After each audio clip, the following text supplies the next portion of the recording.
தற்பொழுது முதலமைச்சர் எடப்பாடி பழனிசாமி அவர்கள் ஸ்ரீபெரும்புதூர் பாமக வேட்பாளரை ஆதரித்து வாக்கு சேகரிப்பில் ஈடுபட்டு வருகிறார். அதன் நேரடி காட்சிகள். ஏனென்றால் இந்த நாடு 130 கோடி மக்கள் வாழ்கின்ற மிகப்பெரிய ஜனநாயக நாடு. இந்த மிகப்பெரிய ஜனநாயக நாட்டில் ஒரு திறமைமிக்க பிரதமர் ஆண்டாதான் நாடு வளம்பெறும், செழிக்கும், திட்டங்கள் நிறைவேறும், வளர்ச்சி பணிகள் நடைபெறும். எல்லாம் நடைபெற வேண்டுமானால் ஒரு திறமையான பிரதமர் இந்த நாட்டை ஆள வேண்டும். எல்லா தகுதி வாய்ந்த பிரதமர் பிரதமர் நரேந்திர மோடி அவர்கள் மீண்டும் இந்த நாட்டுடைய பிரதமராக வாக்களிப்பீர் மாம்பழ சின்னத்திற்கு, வாக்களிப்பீர் மாம்பழ சின்னத்திற்கு. இன்றைய தினம் அனைத்து இந்திய அண்ணா திராவிட முன்னேற்ற கழக தலைமையில் அமைக்கப்பட்ட கூட்டணி மற்றும் திராவிட முன்னேற்ற கழக தலைமையில் அமைக்கப்பட்ட கூட்டணி, இரண்டு கூட்டணி தான் நம்முடைய தமிழகத்தை பொறுத்த வரைக்கும் தேர்தலை சந்திக்கின்றன. நம்முடைய கூட்டணி அனுபவிக்கின்ற கட்சிகள் எல்லாம் இன்றைக்கு வாக்கு வங்கியுள்ள கட்சிகள், மக்களிடத்திலே செல்வாக்கு மிக்க கட்சிகள். அதனால் திராவிட முன்னேற்ற கழகத்துடைய தலைவர் மு.க. ஸ்டாலின் பொறாமையால், வயிற்றெரிச்சால், மேடையிலே என்ன பேசுவது என்று தெரியாமலே எல்லா இடத்திலும் பேசிக் கொண்டிருக்கின்றார். தன்னை மறந்தே பேசிக் கொண்டிருக்கின்றார். தோல்வி பயணத்தின் காரணமாக 2014 நாடாளுமன்ற தேர்தலில் மாநில புரட்சித் தலைவர் அம்மாவர்கள் சூறாவளி சுற்றுப்பயணம் செய்து 37 நாடாளுமன்ற வேட்பாளர்கள் வெற்றி பெற்றார்கள். அதேபோல பாட்டாளி மக்கள் கட்சியிலே தருமபுரி நாடாளுமன்ற உறுப்பினர் மரியாதைக்குரிய டாக்டர் அன்புமணி ராமதாஸ் அவர்கள் வெற்றி பெற்றார். அதேபோல கன்னியாகுமரியிலே மத்திய அமைச்சர் பொன் ராதாகிருஷ்ணன் வெற்றி பெற்றார். தமிழகத்திலே மொத்தம் 39 நாடாளுமன்ற தொகுதி இருக்குது. 39 நாடாளுமன்ற தொகுதியிலும் 100% வெற்றி பெற்ற கூட்டணி நம்முடைய கூட்டணி, மெகா கூட்டணி.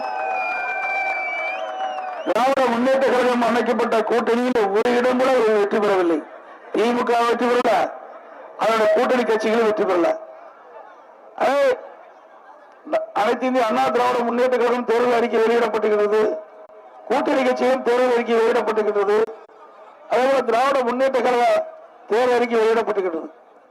நம்முடைய தேர்தல் அறிக்கை பொறுத்த வரைக்கும் இதே புரட்சித் தலைவர் அம்மா 2011 சட்டமன்ற தேர்தலில் அனைத்து இந்திய அண்ணா திராவிட முன்னேற்ற கழகத்தின் சார்பாக அறிவிக்கப்பட்ட தேர்தல் அறிக்கை பெரும்பாலும் நிறைவேற்றப்பட்டிருக்கின்றன.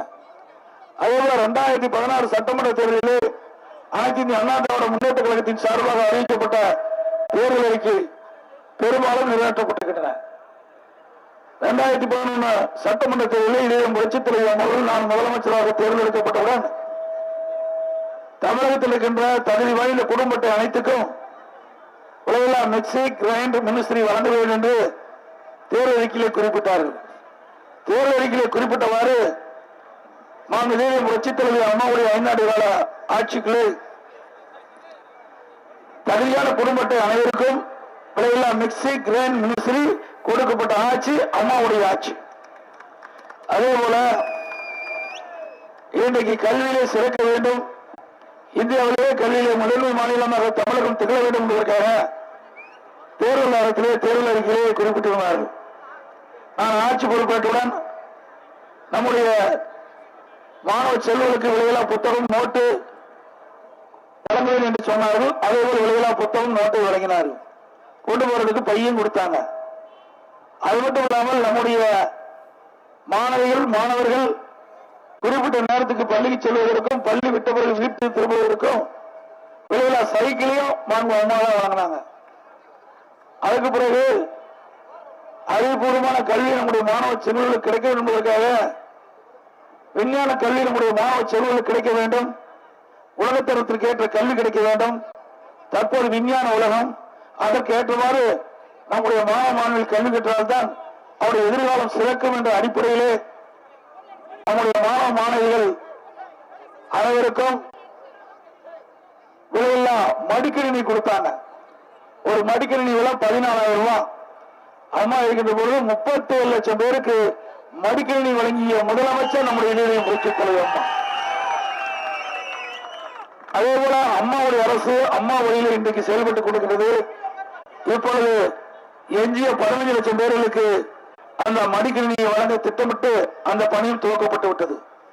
ஆக மொத்தம் அம்மா தேர்தல் அறிக்கையில் குறிப்பிட்டவாறு 52 லட்சம் மாணவர்களுக்கு மடிக்கணினி வழங்கி அவருடைய குடும்பத்திலே விளக்கேற்றிய அரசு அம்மாவுடைய அரசு என்பதை இந்த நேரத்தில் சுட்டிக்காட்டப்படுகிறது. அதே போல தாலிக்கு தங்கம் அம்மா அரை பவுன் 20,000 50,000 கொடுப்பதாக தெரிவித்தாங்க.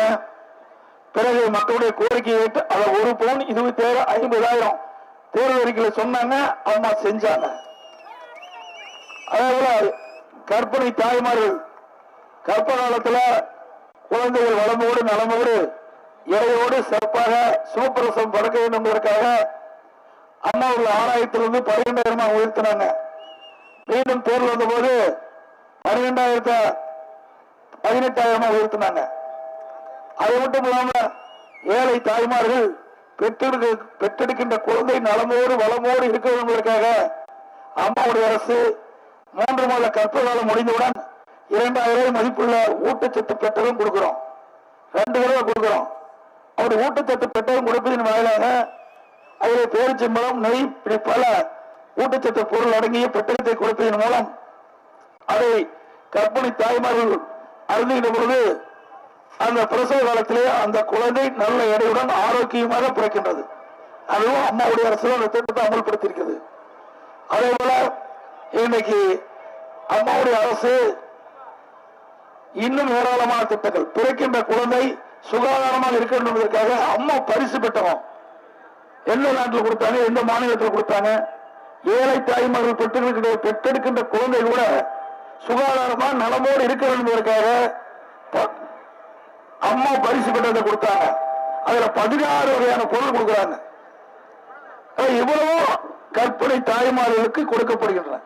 அதை இப்படி இந்த திட்டத்தின் வாயிலாக இந்த கற்பிணி தாய்மார்களுக்கு இந்த உதவி கிடைக்கின்ற பொழுது நம்முடைய தமிழ்நாட்டில் ஏன்னா குறையா பிறந்து இருக்கின்ற குழந்தை கட்டுப்பாட்டுகள் வருது.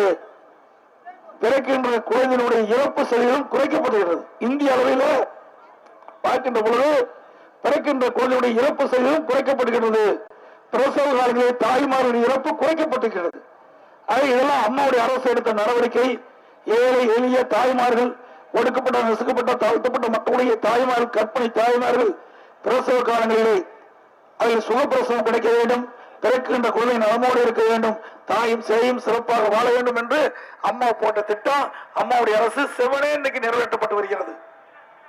அது மட்டும் இல்லாம இன்னைக்கு கல்வியில புரட்சி மறுமலர்ச்சி ஏற்படுத்தியிருக்கிறோம். இதே புரட்சி தலைவி அம்மா இருக்கின்ற காலத்தில் இருந்து அம்மாவுடைய அரசு தொடர்ந்து செயல்படுத்தி இதுவரைக்கும் 76 அரசு கலை மற்றும் அறிவியல் கல்லூரியை தமிழ்நாட்டில் திறந்திருக்கிறோம். 76 அரசு மற்றும் கலைக்கல்லூரி திறந்திருக்கிறோம். அதே போல வேளாண் கல்லூரி, பொறியியல் கல்லூரி, மருத்துவக் கல்லூரி, கால்நடை மருத்துவக் கல்லூரி, பாலிடெக்னிக், ITI இப்படி நிறைய கல்லூரியை திறந்ததன் விளைவாக ஏழை எளிய ஒடுக்கப்பட்ட நசுக்கப்பட்ட கிராமத்தில் இருக்கின்ற அந்த ஏழை குடும்பத்தில் பிறந்த மாணவன் கூட உயர்கல்வி படிக்கக்கூடிய வசதியை தமிழ்நாட்டில் செஞ்சு கொடுத்திருக்கிறோம். அதனால கல்வி கற்போடைய எண்ணிக்கை உயர்ந்திருக்குது.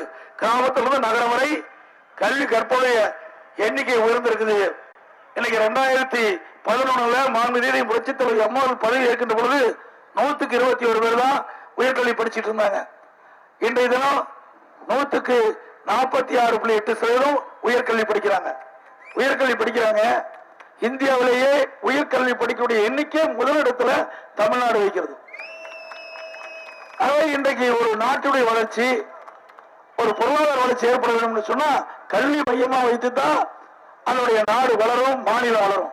அவை இதையும் புரட்சி தலைவர் அம்மா இதை எண்ணிதான் தொலைநோக்கு சிந்தனையோடு இந்த திட்டத்தை கொண்டு வந்து அமல்படுத்தி இன்னைக்கு எல்லா துறையை காட்டிலும் கல்வித்துறைக்கு அதிக அளவில் நிதி ஒதுக்கீடு செஞ்சு இன்னைக்கு நம்முடைய மாணவனுடைய கல்வித்தரத்தை உயர்த்திருக்கின்றாங்க. அதனால படிக்கக்கூடிய மாணவனுடைய எண்ணிக்கை உயர்ந்திருக்குது.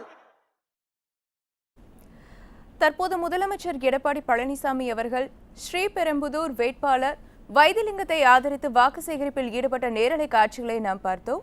இதைத் தொடர்ந்து இனி மற்ற செய்திகள்.